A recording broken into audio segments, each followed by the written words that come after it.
앞서 검증하겠다고 말씀드렸잖아요. 새정치연합과는 부분적인 연대 조치하지 않겠다고 했습니다. 과연 그럴까요?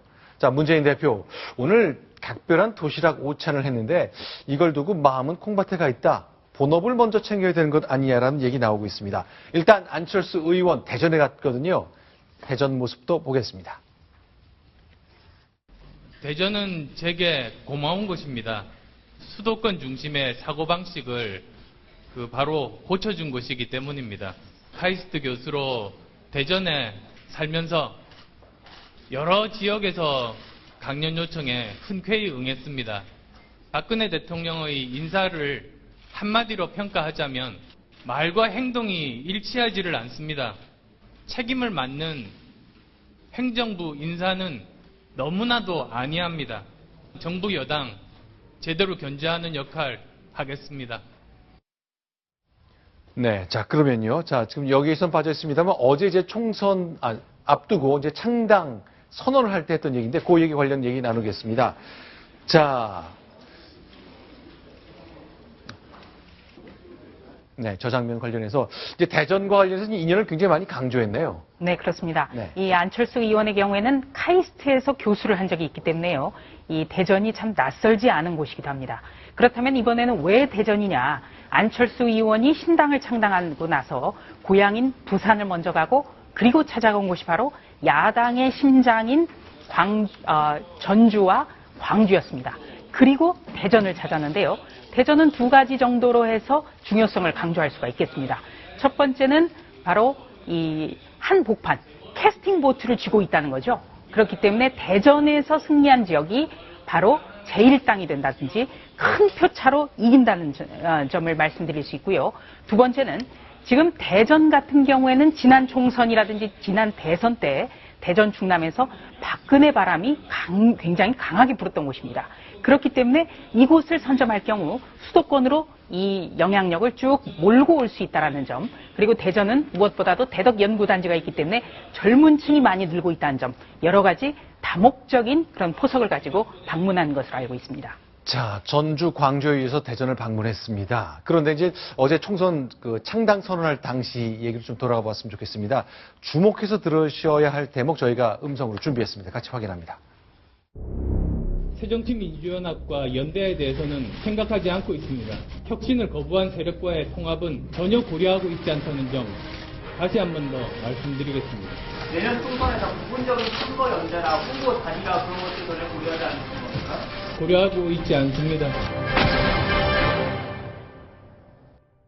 자, 연대 없다 뭐 예상할 수 있는 겁니다. 늘 그렇게 얘기해 왔는데 부분적인 단일화도 하지 않겠다. 부분적인 것도 하지 않겠다. 박상원 의원 어떻게 평가하십니까? 지금서는 안철수 의원으로서는 당연히 저렇게 얘기를 해야 된다고 봅니다.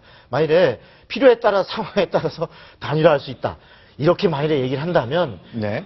이 당으로는 혁신이 불가능한 어떤 혁신도 불가능한 세력이라서 네. 단호히 선을 끊고 내가 나왔다라고 어떤 새로운 정치의 기치를 든 안철수 의원이 결국 뭐냐 이거 때 되면 필요하면 표 얻기 위해서 다시 손을 잡겠다? 그럼 위장이원 아니냐?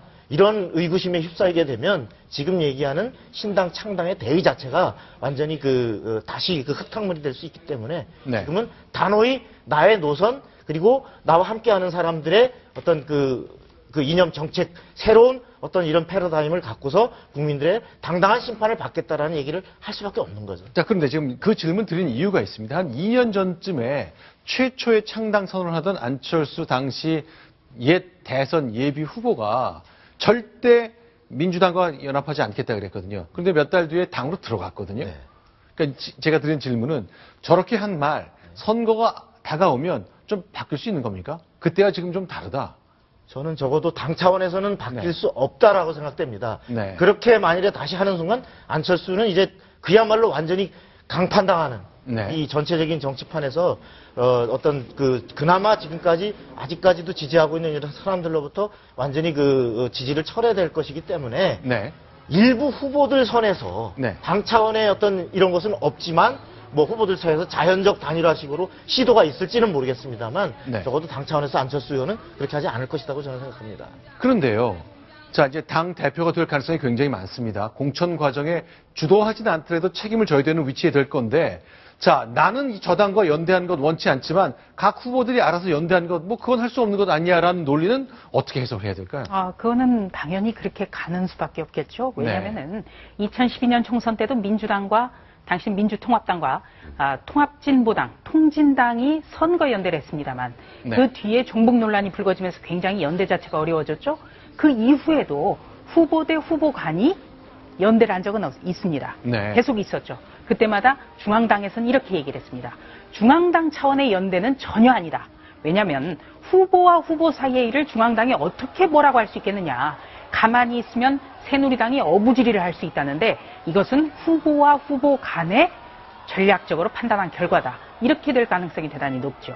그럼 지금 이제 안철수 의원은 이렇게 얘기했거든요. 이 당이 안철수 개인의 당이 아니다. 결국 내가 모든 걸 통제할 수 없기 때문에 앞으로 벌어질 일과 관련해서는 다 내가 책임질 수도 없다는 말로 좀 들리긴 하는데 어쨌건 연대 없다, 부분적 연대도 없다고 선을 그었습니다만 자, 정치부 취재 오래 한 박성원 위원과 조수진 차장은 닥쳐보면 상황에 따라 좀 바뀔 수 있다는 점도 좀 얘기를 해주셨습니다. 자, 그러면요. 큰 그림을 그린다고 얘기를 듣고 있는 김한길 전 대표.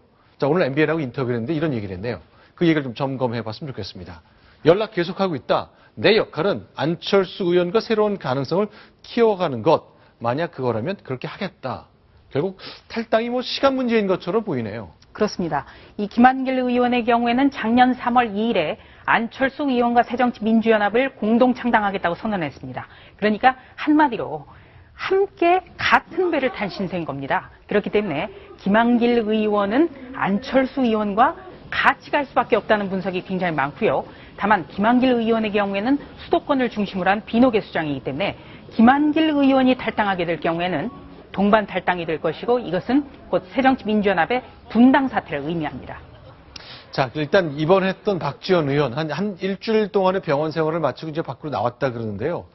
자, 이제 박지원 의원의 입원 마친 것 그것이 뭐 야권 재편, 재구성 과정에 큰 변수가 될 수 있을 거로 보십니까? 어떨까요? 일단 박지원 의원 같은 경우에 호남을 상징하고 그리고 DJ를 상징한다는 점에서 굉장히 어떻게 보면 상품성이 높은 거죠.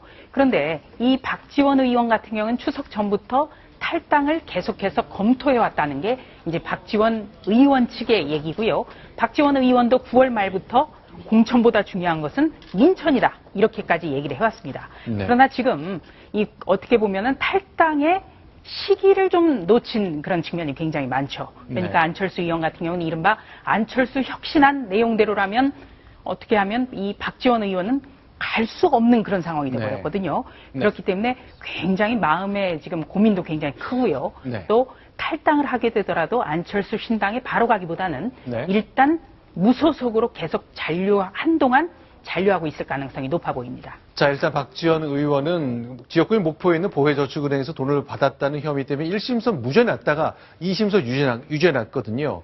그러니까 대법원에서 무죄를 빨리 받는 길 말고는 안철수 의원과 손잡을 방법이 많진 않아 보이는데 어쨌건 계산이 복잡해질 것 같습니다. 자, 이종걸 원내대표는 어떤 생각을 할까요? 문재인 대표가 각을 강하게 세우고 있는데 오늘 회견에서 라디오 인터뷰에서 이런 얘기를 했습니다. 같이 듣겠습니다. 이혼한 전 부인의 결혼 소식을 듣는 느낌이랄까요? 정말 이혼하고 싶지 않았는데 다른 사람 방해 못 이겨서 이혼한 사람, 그런 사람이 전 부인의 그 결혼 소식을 듣는 느낌, 뭐 이런 것 같았습니다. 현 상태에서 안철수 전 대표라면 저도 연대 통합이 있다고 이렇게 할 수 없지 않겠습니까? 자기 부정이 될 수밖에 없을 테니까요. 그렇지만 연대 통합을 위해서 마지막까지 해나가야 된다고 생각합니다. 왜냐하면 이런 상태라면 야권은 필패이고 여권은 어부질입니다. 그렇죠. 뭐 야권 3자 구도로서는 야권 필패고 여권 어부지리를 하는 건데 자 어쨌건 이종걸 원내대표 마음이 좀 복잡할 것 같습니다. 사실은 이제 당의 주요한 지도부에 들어 있으면서 동시에 이제 국회 업무를 책임져야 될 원내대표잖아요. 자 이목희 정책위의장이 등장했는데 그동안 했던 이종걸 원내대표의 여야 협상을 전면적으로 부정하는 듯한 얘기를 했네요. 이걸 어떻게 봐야 될까요? 네, 오늘 라디오 인터뷰에서 했는데요. 네. 우리 원내 지도부의 잘못된 합의로 인해서 새누리당이 9개 법안을 통과시켜야 된다고 주장하고 있다. 잘못 따르면 심각한 상황이 올 거다. 원내 지도부가 네. 원내 대표와 정책위 의장이 네. 그 당의 정강 정책에 맞는 정책을 개발하고 이것을 국회에서 처리해야 되는 어떻게 네. 보면 2인 삼각을 해야 되는 그런 관계인데요. 네. 지금 이목희 정책위 의장의 사실상 이종걸 원내대표 비판 이거는 정말 당이 한 지붕 두 가족이라는 것을 여실히 보여주는 겁니다. 보통 정책위의장과 원내대표는 이제 당내에서 살 때도 러닝메이트처럼 둘이 같이 등장하잖아요. 네. 어쨌건 주류와 비주류가 갈라진 상황에서 새로 등장한 결국 문재인 대표의 이제 인사인데 결국 이렇게 이종걸 원내대표의 합의를 무시한 듯한 발언을 했습니다. 자, 과연 이걸 어떻게 당을 끌고 가게 되겠다는 건지 잘 모르겠네요. 앞으로 아마 이런 상황이 계속 될 텐데요. 네. 이종걸 원내대표는 결론적으로 네. 지금 이렇게 친노 주류의 어떤 공세가 계속되더라도 당분간은 떠날 수가 없습니다. 탈당을 하더라도 가장 마지막 순간에 가야 되는 거죠. 바로 국회 상황이 있다는 점. 그리고 원내대표가 당의 투톱인 당과 원내대표라는 이 상징성 때문에 가더라도 맨 마지막 단계에 가야 됩니다. 네. 자, 일단 당내 상황도 급하고 국회도 연말까지 처리해야 될 것들이 굉장히 많습니다. 경제 살리기 법안도 있겠지만 국회 선거구 내년 총선 획정하는 문제도 있거든요. 그런데 오늘 이제 문재인 대표는 점심을 굉장히 낯선 장면을 연출하면서 도시락 미팅을 했네요. 어떤 분들과 했는지 영상으로 일단 보면서 얘기 나누겠습니다. 우리가 아침에 최고위원 회의 있거든요. 이 배경 이거 붙으세요? 지금 온라인으로 당원 가입을 받고 있는데요. 문재인 대표가 국회에서 10,000번째, 그리고 30,000번째, 60,000번째 온라인 가입 당원들과 함께 오찬에 앞서서 간담회를 하는 그런 장면입니다.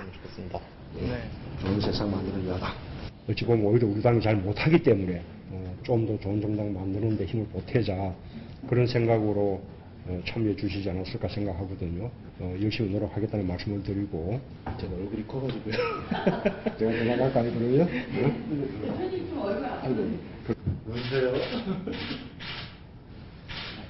자, 도시락 미팅도 했고요. 온라인을 통해 실제 이제 서류를 접수하는 것이 아니라 이거 모바일 폰이나 인터넷을 통해서 입당하는 것을 허용한 이후에 6만 명께 새로운 당원이 생긴 거죠. 예, 그렇게 새정치민주연합의 대변인실에서는 온라인 입당이 6만 명을 돌파했다고 발표는 하고 있습니다만 이 문제는요, 기존 당원이 온라인으로 가입해도 가입을 할 수 있다는 게 문제입니다. 아, 그럼 저분이 신규 당원인지 기존 당원인지를 알 수가 없게 네, 되네요. 바로 그 부분이 좀 논란이 되고 있는데요. 네. 지금 문재인 대표 같은 경우에는 안철수 의원의 탈당, 그리고 의원들의 탈당 이후에도 마이웨이를 하지만 오히려 당원 숫자도 늘고 아무 이상이 없다. 이 점을 보여주기 위해서 지금 온라인 당원 숫자를 계속해서 공개를 하고 있는데요. 비주류 측에서는 이거 좀 이상하다. 직접 온라인 당원 가입을 신청했더니 다 되더라. 그렇다면 이거는 신규 가입 숫자도 아니고 이거는 굉장히 뭔가 잘못돼 가고 있는 거다라는 비판을 계속 내놓고 있습니다. 네. 자, 일단 새롭게 이제 숫자는 늘고 있다고는 합니다만 과연 어떤 동력을 얻을지 저 온라인 당원을 통해서 힘을 좀 얻고자 하는 문재인 대표입니다만 당원과의 점심보다는 먼저 해야 될 숙제가 더 많이 있는 것 같습니다. 당 내에도 있고 국회에도 있을 것 같습니다.